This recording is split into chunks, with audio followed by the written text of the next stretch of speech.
Good morning friends. এটি আমাদের খেলার মাঠ, চারিদিকে গাছগাছড়ায় ভরা, রাস্তার একটু গায়ে এই খেলার মাঠ। শীতের সকালে আমি এখানে রোজ দৌড়াতে আসি, আজকেও এসেছি, কিন্তু এই শীতকালে আর কোনো ছেলেকে এই খেলার মাঠে দেখা যাচ্ছে না, দু একজন ছাড়া।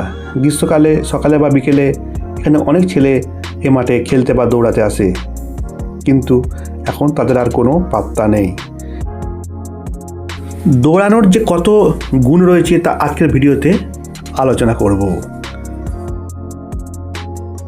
নিয়মিত দৌড়ানো আপনাকে ওজন কমাতে সাহায্য করবে। দৌড়ানোর ফলে যে ক্যালোরি খরচ হয় তা ওজন কমাতে সাহায্য করে। নিয়মিত দৌড়ানোর ফলে রোগ প্রতিরোধ ক্ষমতা অনেকখানি বৃদ্ধি পায়। যারা হাঁচি, কাশি, অ্যালার্জি, সর্দির মতো রোগে ভোগে, তারা যদি নিয়মিত দৌড়ায় তারা এই সমস্ত রোগ থেকে অনেকখানি মুক্তি পায়। দৌড়ানোর ফলে অস্টিওপোরোসিসের মতো রোগ ভালো হয়, হাড় মজবুত ও শক্তিশালী হয়, পেশির গঠন সুন্দর ও শক্তিশালী হয়। নিয়মিত দৌড়ানোর ফলে এনার্জি বৃদ্ধি পায়। যারা অলসতা বা কুড়েমির ভাব রয়েছে তাদের এই অলসতা বা কুড়েমি ভাব নিয়মিত দৌড়ানোর ফলে অনেকখানি কেটে যায়। মস্তিষ্কের কার্যক্ষমতা বৃদ্ধি পায়।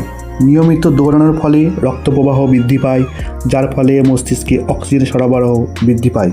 মস্তিষ্কের কার্যক্ষমতা বৃদ্ধি পাওয়ার ফলে দৈনন্দিন সমস্ত কাজ সঠিকভাবে করা যায়। লিভারকে সুস্থ রাখে, পাচন ক্ষমতা বৃদ্ধি করে ও হজম শক্তি বৃদ্ধি করে।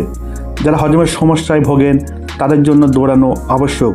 এই দৌড়ানোর ফলে তাদের হজম শক্তি অনেকখানি বৃদ্ধি পায়। ঘুম ভালো হয়। যারা ঘুমের সমস্যায় ভুগছেন তারা যদি দৌড়ানো শুরু করেন তাদের আগের তুলনায় অনেক ঘুম ভালো হবে। একজন মানুষের 7 থেকে 8 ঘন্টা ঘুম অবশ্যই প্রয়োজন, এতে শরীর ও মন চাঙ্গা থাকবে। নিয়মিত দৌড়ানোর ফলে কোলেস্টেরল নিয়ন্ত্রণে থাকে। এখন আমরা অনেকেই কম বেশি কোলেস্টেরলের সমস্যায় ভুগি, তারা যদি নিয়মিত দৌড় শুরু করেন তাদের কোলেস্টেরল নিয়ন্ত্রণের মধ্যে থাকবে।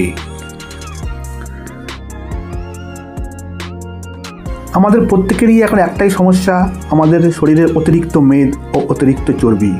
এটি সহজে দূর হয় না। দূর করতে গেলে নিয়মিত দৌড়ানো অত্যন্ত আবশ্যক এবং সঙ্গে কিছু খাওয়া দাওয়ারও পরিবর্তন আবশ্যক। ডায়াবেটিস বা সুগার রোগ নিয়ন্ত্রণে থাকে। যদি নিয়মিত দৌড়ানো যায় তখন এই ডায়াবেটিস নিয়ন্ত্রণের মধ্যে থাকে। এখন আমরা সব প্রায় অনেকেই কম বেশি ডায়াবেটিস বা সুগার রোগে ভুগি।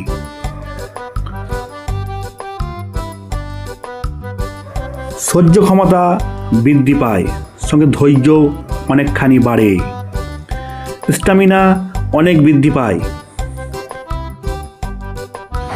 মন ও মেজাজ সুন্দর করে। মন সর্বদা উৎফুল্ল থাকে, শরীর ও মন সর্বদা চাঙ্গা থাকে, প্রত্যেকটা দিন সুন্দরভাবে কাটে। নিয়মিত দৌড়ালে হৃদরোগের ঝুঁকি অনেকখানি কমে যায়। ক্যান্সারের ঝুঁকি হ্রাস পায়। বয়সের ছাপ কমে, শরীর হয় দীর্ঘায়ু, শরীরে সবসময় তারুণ্য ভাব ফুটে ওঠে। নিয়মিত দৌড়ানোর ফলে স্ট্রেস দূর হয়, মানসিক চাপ অনেকখানি কমে। তাই যারা দৌড় শুরু করেননি তারা নিয়মিত মাঠে গিয়ে দৌড়াবেন। তবে দৌড় শুরু করার আগে আপনারা প্রথমে একটু অল্প অল্প করে দৌড়াবেন, তারপর আস্তে আস্তে বেশি বেশি দৌড়াবেন, নাহলে প্রথমেই বেশি দৌড়াতে গেলে উল্টো কিছু হতে পারে। দিনের কিছুটা সময় খেলাধুলায় বা দৌড়ানোতে দিন, জীবনটাই আমূল বদলে যাবে।